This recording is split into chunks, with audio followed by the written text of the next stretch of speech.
গল্পচরিত চ্যানেলে আপনাদের সবাইকে জানাই স্বাগত। আপনাদেরকে এই ভৌতিক গল্পটি আমি পড়ে শোনাচ্ছি, মানস কুমার রায়। এবং আজকের পর্বে আমি আপনাদেরকে শোনাব সিলভিয়া সেরির লেখা একটা ভূতের গল্প, ফুট স্টেপস।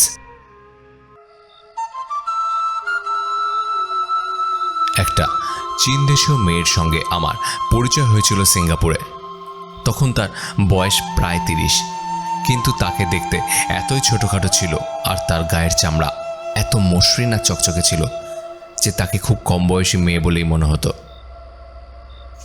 তার সঙ্গে আমার যে কিভাবে পরিচয় হয়েছিল তা আর আমার এখন মনে নেই, তবে তার নামটা বেশ মনে আছে, কোয়ানান।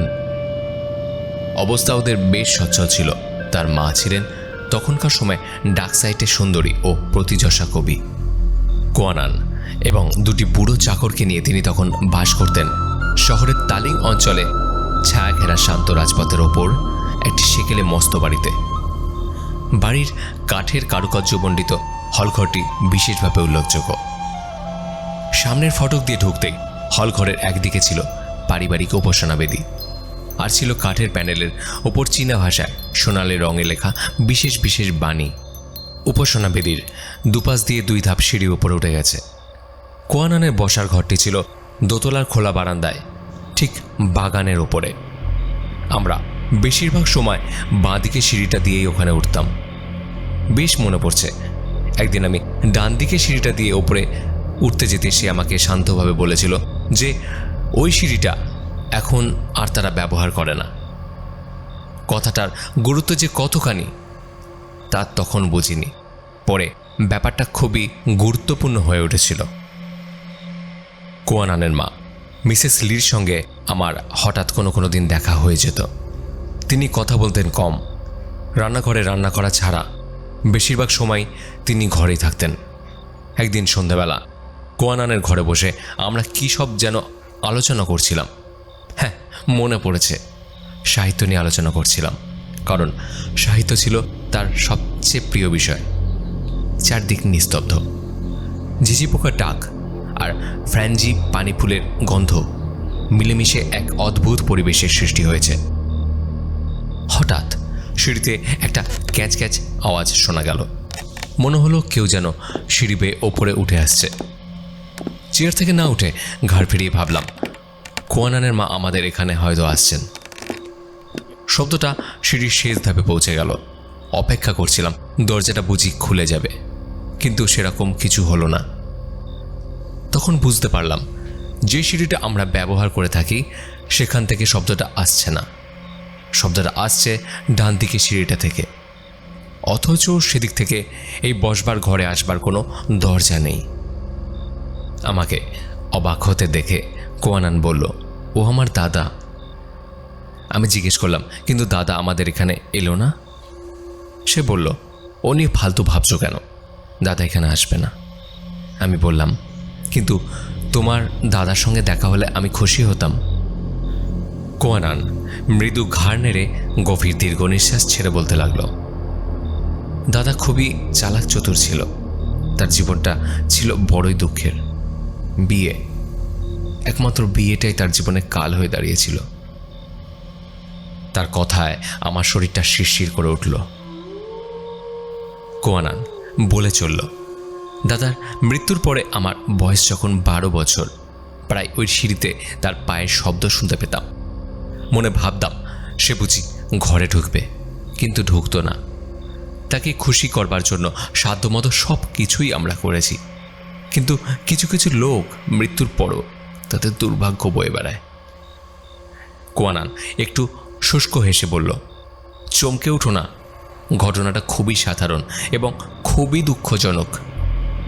ঘটনাটা বলার জন্য কোয়ানান নড়ে চড়ে বসল, তারপর আবার বলা শুরু করল। দাদা আমার চাইতে বছর 8 বড় ছিল। আমি তাকে খুব ভালোবাসতাম। তাকে নিয়ে আমাদের অহংকার ছিল। পড়াশোনায় খুব ভালো ছিল, আইনের ছাত্র ছিল সে। বেঁচে থাকলে দাদা নিশ্চয়ই একজন সফল এবং বিখ্যাত লোক হতো। সন্ধ্যাবেলা আমরা এখানে বসেই পড়তাম, কত গল্প হতো আমাদের। বেশ মনে পড়ে একদল বন্ধুবান্ধব নিয়ে সে এই বাড়ির উঠোনে ব্যাডমিন্টন খেলতো। আমিও ওদের সঙ্গে থাকতাম। আমাকে নিয়ে বোটানিক্যাল গার্ডেনে বেড়াতে যেত। তারপর যখন তার গাড়ি হলো তখন প্রতি রবিবার আমাকে দাদা পিকনিকে নিয়ে যেত। সমুদ্রের ধারে পিকনিক হতো। তারপর হঠাৎ একদিন সে একটি মেয়ের প্রেমে পড়ল। মাকে এই ব্যাপারে সব কিছুই গোপন করল। শুধুমাত্র আমাকেই সে সব কথা বলতো। মেয়েটির নাম ছিল মিংলি। মিংলি কোনোদিনই আমার দাদার যোগ্য হয়ে উঠতে পারেনি। মেয়েটি একটি বারে কাজ করত, মদ পরিবেশন করত। শহরের একপাশে একটা নোংরা বস্তিতে একটি ছোট্ট ঘরে আরও দুটি মেয়ের সঙ্গেই থাকত। দাদা আমাকে বলেছিল মায়ের নিষ্ঠুর ব্যবহারে মিংলি অতিষ্ঠ হয়ে মাত্র 14 বছর বয়সে বাড়ি থেকে বেরিয়ে গেছিল। মিংলি খুবই সুন্দরী ছিল। প্রায় সন্ধ্যাবেলার দিকে দাদা আমাকে সমুদ্রের তীরে নিয়ে যেত। সেখানে বেড়াতে বেড়াতে মিংলি ও তার বান্ধবীদের সঙ্গে আমাদের দেখা হয়ে যেত। একসঙ্গে সবাই তখন বেড়াতাম। দাদা ও মেয়েটি হাত ধরাধরি করে হাঁটত। দাদা তখন বেশি কথা বলতো না। আমি দাদার অন্য হাতটা শক্ত করে চেপে ধরতাম। একদিন মায়ের মনেও সন্দেহ দেখা দিল। দাদার হাবভাবে মা যেন একটা আন্দাজ করতে পারছিলেন। দু একবার দাদা মেয়েটির সঙ্গে দেখা করবার জন্য গাড়ি নিয়ে বেরিয়ে যাওয়ার সঙ্গে সঙ্গে মাও তাকে অনুসরণ করে আরেকটা গাড়ি নিয়ে বেরিয়ে পড়ত। তারপর সেই ভয়ঙ্কর দিন এলো। আমার প্রতিদিনই ভোরে ওঠার অভ্যেস। ওই দিন ভোরে উঠে নিচে নেমেছিলাম। বাড়িটার তখনও চারদিক বন্ধ ছিল। চারদিক নিস্তব্ধ অন্ধকার, আর সেই দিন বেশ গরমও লাগছিল। কাগজওয়ালা খবরের কাগজটা কাঠের বড় দরজার নিচ দিয়ে ঢুকিয়ে রেখে চলে গেছিল। কাগজটা তুলে নিতেই আলো অন্ধকারে দেখলাম মিংলির মুখখানা আমার দিকে তাকিয়ে রয়েছে। জানলার কাছে গিয়ে পাল্লাটা খুলে দিতে শিরোনামটা চোখে পড়ল, বারগালের আত্মহত্যা, ব্যর্থ প্রেম। মেয়েটি মারা গেছে। নিজের ঘরে একাকী হাতের কবজি কেটে ফেলার জন্য রক্তক্ষরণে তার মৃত্যু হয়েছে। বান্ধবীরাই তার এই চিরকুটটা পেয়েছে। আমি ভালোবেসেছি, আর সেও আমাকে ভালোবেসেছে। কিন্তু এই ভালোবাসা আশাহীন ও দুঃখময়, কারণ আমাদের কোনোদিনই বিয়ে হতে পারে না, আর এভাবে বেঁচে থাকা যায় না। আমাকে দোষ দিও না, বিদায়। খবরের কাগজ পড়তে পড়তে আমার সারা শরীর থরথর করে কাঁপতে লাগলো। প্রথমটায় দাদা যাতে দেখতে না পায় সেজন্য খবরের কাগজটা লুকিয়ে ফেলতে চাইলাম। তারপর ভাবলাম দাদা তো সব জানতে পারবে, তাই কাগজটা মেঝেয় ফেলে রেখে লুকিয়ে বিছানায় শুয়ে পড়লাম। খুব কাঁদলাম ওদের জন্য। বেশ বেলা পর্যন্ত অপেক্ষা করলাম। বাড়িটা চুপচাপ। তারপর দাদা ও মায়ের গলা শুনতে পেলাম। তারা চিৎকার চেঁচামেচি করছিল। কান্নার শব্দটা শোনা যেতেই আমি ছুটে বাগানে গেলাম। দরজা ঘন্টাটা বেজে উঠল। পরিচিত মুখ দেখতে পেলাম, আমার কাকা। ছুটে কাকার কাছে গেলাম। তিনি হাসি মুখে আমাকে সরিয়ে দিয়ে বললেন, তোমার সঙ্গে পরে কথা বলবো শোনা, এখন তোমার মায়ের সঙ্গে দেখা করতে যাচ্ছি। কাকা ওপরে উঠে গেলেন। পরদিন বাড়িতে একজন প্রবীণ পুলিশ অফিসার এলেন। অফিসারটির সঙ্গে কাকাও ছিলেন। হলঘরে তারা মা ও দাদার সঙ্গে কথা বলছিলেন। সেটির রেলিংয়ে ঝুঁকে আমি তাদের কথাবার্তা শোনার চেষ্টা করছিলাম, কিন্তু কিছুই শুনতে বা বুঝতে পারছিলাম না। পরে দাদা আমার একেবারে পাশ ঘেঁষেই ওপরে উঠে গেল। আমাকে যেন দেখতেই পেল না। তার মুখটা যেন ফ্যাকাশে রক্তশূন্য বলে মনে হলো, তবে চোখ দুটো তার জলজল করছিল। বেশ মনে পড়ছে। এরপরে দাদা হংকং চলে যায়। সে সেখানে পড়াশুনো ছেড়ে দিয়ে এক আত্মীয়ের কাছ থেকে ব্যবসা শিখতে লাগলো। যাবার সময় দাদা আমাকে বলেছিল, ঠাকুমাকে দেখিস লক্ষ্মীটি। আমি বললাম, দেখব, আর মাকে? সে বলল, ওহ, মা নিজেই নিজেকে সামলাতে পারবে। এ কথা শুনে মা উদাস চোখে তার দিকে তাকালো। ঠাকুমা মাকে বলল, তুমি সব কিছুতেই বড় বেশি নাক গলাও, গাছগাছরাকে নিজের মতো বাড়তে দিতে হয়। মা বলল, আপনার আদরের গাছটাকে আগাছায় ছেঁ ফেলুক, তাই কি আপনি চান? তখন এসব কথার মানে আমি বুঝিনি, এখন বুঝি। কিন্তু কিছুদিনের মধ্যেই দাদা বাড়িতে ফিরে এলো। হংকংয়ে সে অসুস্থ হয়ে পড়েছিল, ফিরল খুবই অসুস্থ শরীরে। ছোকরা চাকরটা তাকে ধরে সিঁড়ি দিয়ে তুলছে দেখে আমি কেঁদে ফেললাম। তার পাশে বসে গল্প করতাম। অনেক সময় সে বিকারের ঘরে থাকতো। কখনো কখনো তাকে এক দৃষ্টিতে সিলিং ফ্যানের দিকে তাকিয়ে চুপ করে শুয়ে থাকতে দেখতাম। আগুন গনগনে চোখে সে একদিন আমাকে বলল, ও আমার জীবনটা নষ্ট করেছে, ও আমাকে খুন করেছে। এই ব্যাপারটা মাকে জিজ্ঞেস করলাম। বাড়ির যে মেয়েটা ওকে ফাঁদে ফেলেছিল ও তার কথাই বলছে। এ কথা বলে মা মুখে কুলুপ এঁটে দিলেন। কিন্তু ও দাদাকে কি করে খুন করবে? এ মৃত্যু প্রতিবাদের মা কোনো উত্তর দিলেন না। মা ডাক্তার ডাকলেন। অনেক বিশেষজ্ঞ ডাক্তার এলেন ইউরোপ, হংকং, লন্ডন থেকে। তারপর এলো এক চীনা ডাক্তার। সে দাদার শরীরে ছোট ছোট সূঁচ ফোটালো, বিশেষ পদ্ধতিতে ওষুধ দিল। শেষ পর্যন্ত একজন মালয় বোমকেও ডাকা হলো। লোকটা জাদু জানত। সে নারকোলের মালায় তেলে ভাসমান সলতে জ্বালিয়ে দাদার বিছানার চার ধারে রেখে দিল। ঘরময় ঘুরে ঘুরে অদ্ভুত সব শব্দ করতে লাগলো। দেয়াল ও সিলিং এ তার ছায়া নড়তে লাগলো। কিন্তু কিছুতেই কিছু হলো না। শেষ পর্যন্ত সেই বোমও বলল, মেয়েটির আত্মা কবর থেকে একে ডাকছে। এ রোগী সে ডাক ফেরাতে পারছে না, একে তার কাছে যেতেই হবে। এরপর থেকে মা দাদার ঘরে যাওয়া বন্ধ করে দিলেন। নিচের ঘরে বসে বিষণ্ণ মুখে দাদার মৃত্যুর জন্য অপেক্ষা করতে লাগলেন। এর কয়েকদিন পরে দাদার মৃত্যু হলো। মৃত্যুর আগে দাদা মাকে একবারও দেখতেও চাইল না। দাদার জন্য ঠাকুমা ও আমি অনেক চোখের জল ফেললাম। আমার শরীরের অবস্থা ভালো ছিল না, তবু ঠাকুমার পীড়াপিড়িতে তাকে নিয়ে অন্ত্যেষ্টিতে যোগ দিলাম। যত দিন যেতে লাগলো ততই ধীরে ধীরে শোক ফিকে হতে লাগলো। এখন আর আগের মতো ফাঁকা লাগে না বাড়িটা। কিন্তু প্রায় সন্ধেতে এখানে এসে বসলে দাদার কথা বড্ড মনে পড়ে। বাড়ি ফিরেই দাদা ওপরে উঠে আসতো, আমার সঙ্গে কত কথা বলতো, হইচই করত। তারপর একদিন সন্ধ্যায় সিঁড়িতে তার পায়ের আওয়াজ শুনতে পেলাম। হালকা পায়ে দ্রুত সে যেন দরজার দিকে এগিয়ে আসছে। দাঁড়িয়ে থেকে তার জন্য অপেক্ষা করতে লাগলাম, কিন্তু কোথাও নেই। মা ও ঠাকুমাকে কথাটা বলতে ছুটে নিচে গেলাম। তারা মুখ চাওয়াচাওয়ি করতে লাগলো। ঠাকুমা বলল, এসব ভালো মনে হচ্ছে না। মা জিজ্ঞেস করলো, আমাদের অনুষ্ঠানে কি কিছু ত্রুটি ঘটেছে?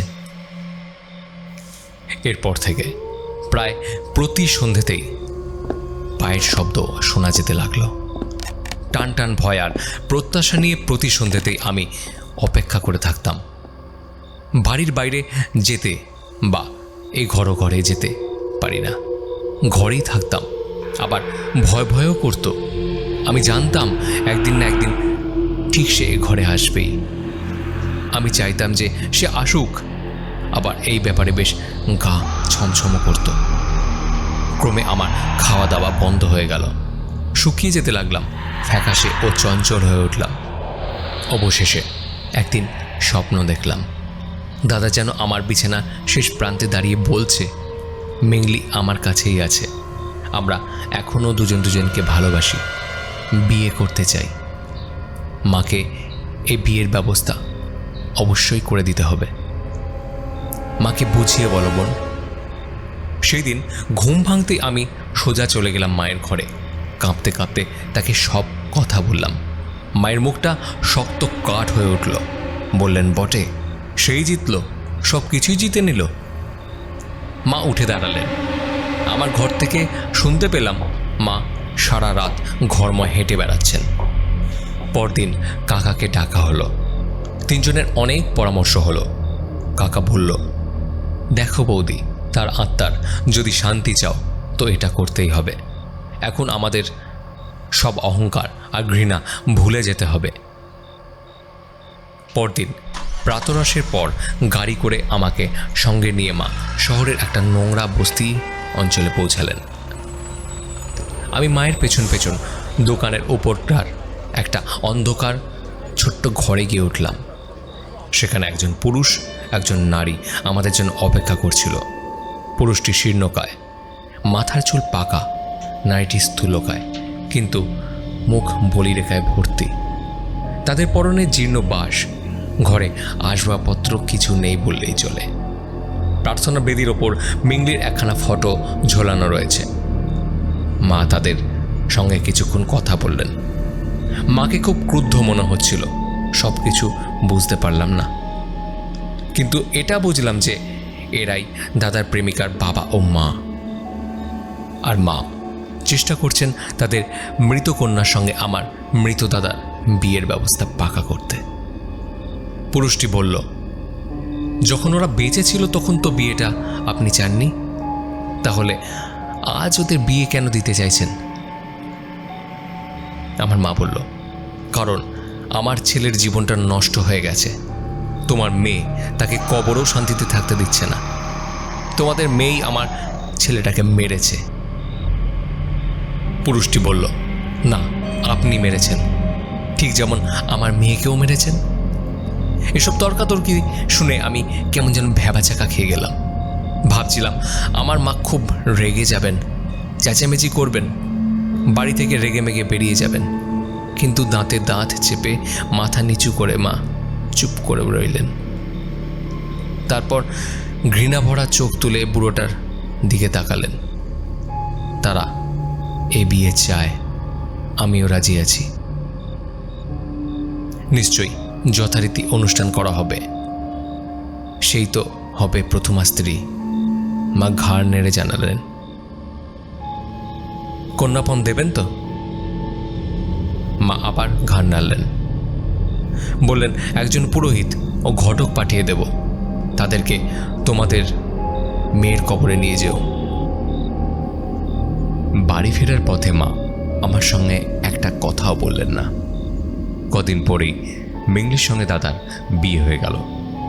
পুরোহিত ও ঘটক ফুলে সাজানো বড় গাড়িতে করে মিংলির আত্মাকে নিয়ে আমাদের বাড়িতে এলো। গাড়ির বনেটের সামনে একটা কোণে পুতুলও বাঁধা ছিল। পুরো ব্যাপারটাই মায়ের একেবারে পছন্দ ছিল না, তবু যথাবিহিত অনুষ্ঠান সম্পন্ন করার জন্য মা কাকাকে ছাড়াও আরও অনেক বন্ধুবান্ধবদের নিমন্ত্রণ করে আনলেন। আমি যখন হল ঘরে বসেছিলাম তখন পুরোহিত আর ঘটক বাড়িতে এলো। মা, ঠাকুমা, কাকা বসলেন একদিকে আর অতিথিরা অন্যদিকে বসলেন। দুই আত্মার মধ্যে পরিণয় অনুষ্ঠান সম্পন্ন হলো মাঝখানে পারিবারিক প্রার্থনা বেদির সামনে। তারপর কাগজ ও ভৌতিক টাকায় তৈরি দামি দামি সব উপহার পোড়ানো হলো, যাতে অন্য জগতে গিয়ে দম্পতি সেটি ব্যবহার করতে পারে।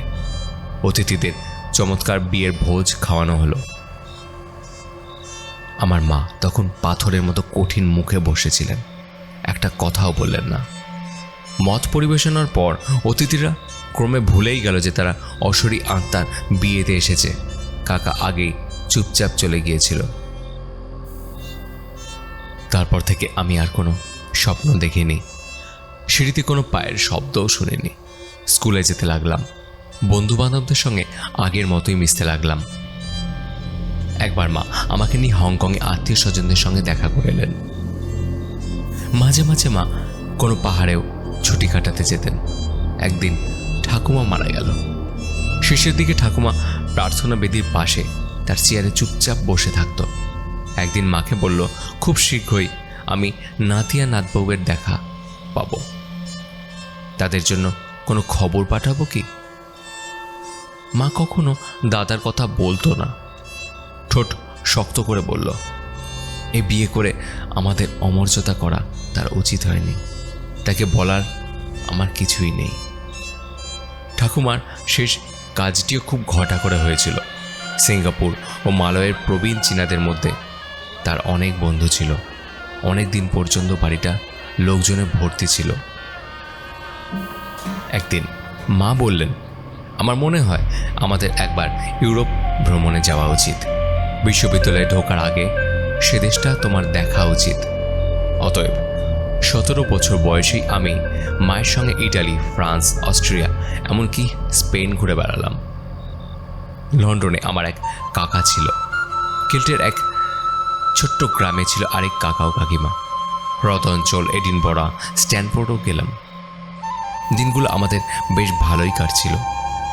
বিশ্ববিদ্যালয়ে আমি সাহিত্য নিয়ে পড়লাম, কারণ মায়ের মতো আমারও সাহিত্যের প্রতি বেশি আগ্রহ ছিল। প্রথম বর্ষের বার্ষিক পরীক্ষার আর কয়েকদিন মাত্র বাকি। উদ্বেগের জন্যই যেন একটু বেশি পড়াশোনা করছিলাম। স্নায়ু বিকারের ফলে আমার একটু জ্বর জ্বর ভাবও হয়েছিল। মা খুব দুশ্চিন্তাগ্রস্ত হয়ে পড়লেন। আমার মনটা সব সময় ভার হয়ে থাকতো। কেন যে এরকমটা হলো তা কিছুতেই বুঝে উঠতে পারছিলাম না। একদিন সন্ধেবেলা ঠিক এইখানে মন মেজাজ খারাপ করে বসেছিলাম, আর হঠাৎ সেই শব্দটা শুনতে পেলাম। সিঁড়িতে সেই পায়ের শব্দ, এবার আরও ভারী, আরও ধীর গতি। বুঝতে পারলাম দাদা এসেছে। আরও জানতাম সে এই ঘরে ঢুকবে না। দরজার কাছে এসে পায়ের শব্দটা থেমে গেল। এসব ব্যাপারে আমি মাকে কিছুই বললাম না। অকারণে তার দুশ্চিন্তা বাড়াতে চাইছিলাম না আমি। একবার মনে হলো ভুল শুনছি আমি। যা শুনছি তা আমার অসুস্থ মনের কল্পনা হতে পারে। কিন্তু প্রতি সন্ধ্যেতে সেই পায়ের শব্দ শুনতে লাগলাম। বুঝতে পারলাম দাদা ছাড়া এ আর কেউ হতে পারে না। একদিন রাতে দাদা স্বপ্নে দেখা দিল। আমার বিছানার গা ঘেঁষে এসে দাঁড়ালো। বলল, অন্য জগতে আমি খুব কষ্টে আছি। বউর সঙ্গে আমার মনোমালিন্য হয়েছে। আমরা আলাদা হয়ে গেছি। তাকে আমার বিয়ে করাটা উচিতই হয়নি। তার আর আমার চিন্তাধারা সম্পূর্ণ বিপরীত। আমি বাড়ি ফিরে যেতে চাই। মাকে একটু বলো। আমি এবার সব কথা মাকে খুলে বললাম। মায়ের চোখে খুশির ঝিলিক ফুটে উঠল। মৃদু হেসে মা বলল, আমি জানতাম সে ভুল করেছে। একটা বার গার্লের জন্য শুধু শুধু এতগুলো টাকা খরচ হয়ে গেল। আমার কথাই শেষ পর্যন্ত ঠিক হলো। তারপর একটু থেমে মা আবার বললেন, তাকে তো এই বাড়ি থেকে ফিরিয়ে দিতে পারি না। সে বরং তার পুরনো ঘরটাতেই থাকুক। এখন অনেকটা সময় চলে গেছে। তার তো এখন বয়স হয়েছে। কাজেই তার ঘরটাকে বেশ কিছু অদল বদল করে দেওয়া দরকার। অতএব ছুতোর মিস্ত্রি ডেকে ওখানকার দরজাটাকে তক্তা মেরে বন্ধ করে দেওয়া হলো। ফলে যে সিঁড়িটা দিয়ে ওখানে এবং তার ঘরে যাওয়া যেত, সেটা দিয়ে এখন শুধু তার ঘরেই যাওয়া যায়। মা ও আমার আসা যাওয়ার জন্য অন্যদিকে আর একটা সিঁড়ি বানানো হলো। ছেলের অভ্যর্থনা উপলক্ষে আত্মীয় বন্ধুদের জন্য একটা মজলিসের ব্যবস্থা করা হলো। তার ঘরটা পরিষ্কার করাও হলো। এইভাবে আবার আমরা একসঙ্গে বাস করছি। প্রতি রাতে আমি শুনি দাদা তার ঘরে ফিরে আসছে। কোয়ানানের কথা বলা থেমে গেল। ঘন অন্ধকার পৃথিবীটাকে গ্রাস করছে ধীরে ধীরে। হঠাৎ ঝিঝি পোকার ডাক ছাপিয়ে একটা টিকটিকি ডেকে উঠল। কোয়ানান উঠে গিয়ে আলোটা জ্বালিয়ে দিল। হলুদ আলোয় ঘরটা ভরে গেল, আর সেই সঙ্গে মিলিয়ে গেল তার গল্পের রহস্যময়তা। অন্য সিঁড়িটার দিকে তাকিয়ে তখনও সে তার দাদার পায়ের শব্দ শোনার জন্য উৎকর্ণ হয়ে রইল।